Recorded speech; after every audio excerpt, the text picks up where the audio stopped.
বিপিএলের এবারের আসরে রংপুর রাইডার্স তাদের টানা তৃতীয় জয় তুলে নিয়ে নিজেদের শক্ত অবস্থান প্রমাণ করেছে। বিশেষ করে সাইফ হাসান এবং অ্যালেক্স হেলসের ১১৩ রানের জুটি তাদের সহজ জয়ে গুরুত্বপূর্ণ ভূমিকা রেখেছে।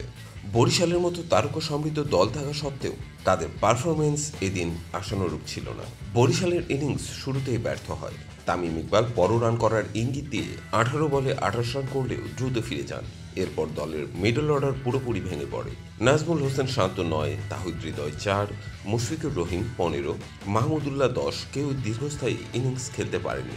দলটি স্কোরবোর্ডে মাত্র ১২৪ রান তোলে, যা তাদের তারকা সমৃদ্ধ দলের জন্য অনেকটাই হতাশাজনক। মোহাম্মদ নবীর ২১ রানে ইনিংসের কিছুটা ভরসা দিলেও তা যথেষ্ট ছিল না। রংপুরের বোলারদের মধ্যে খুশদিল শাহ ছিলেন অসাধারণ। তিনি ৪ ওভারে মাত্র ১৮ রান দিয়ে নেন ৩টি উইকেট। এছাড়া পেসার নাহিদ ২ উইকেট তুলে নিয়ে তামিম ও মাহমুদুল্লাহকে আউট করেন।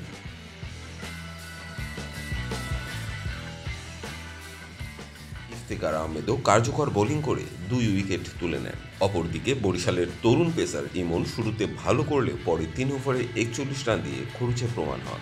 জবাবে রংপুর শুরুতে ১৫ রানে ২ উইকেট হারিয়ে চাপে পড়ে, কিন্তু অ্যালেক্স হেলস ৪১ বলে ৪৯ এবং সাইফ হাসান ৪৬ বলে ৬২ রানের ম্যাচটি একদম সহজ করে দেন। সাইফ হাসানের ইনিংসটি ছিল দৃষ্টিনন্দন। তিনি ৬টি ৪ এবং ৩টি ছক্কার মাধ্যমে তারা হার না মানায় ইনিংস সাজিয়েছেন। অ্যালেক্স হেলসও গুরুত্বপূর্ণ সময়ে ৪টি ৪-এর সঙ্গে ৩টি ছক্কা হাঁকিয়ে ম্যাচটি শেষ করেন।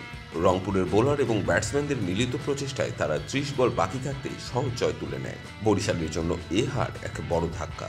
তাদের বোলিং এবং ব্যাটিং উভয় ক্ষেত্রেই উন্নতি করতে হবে। বিশেষ করে মিডল অর্ডারের ধারাবাহিকতা আনতে না পারলে দলটি বড় সমস্যায় পড়বে।